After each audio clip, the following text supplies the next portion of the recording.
How to know page button clicks.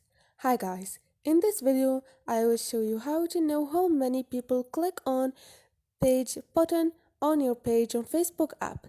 Easy and quick. First thing, go to your Facebook and here click on those three lines and go to your page. Once you are in your page, you're gonna find this list. Search on overview. Click on it. Now scroll down and you're gonna find see all on your insights. Click on it. Now all you need to do is scroll down again and you're gonna find page activity.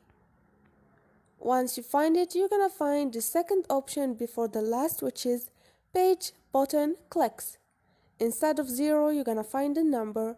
That number is number of people who click on your page button.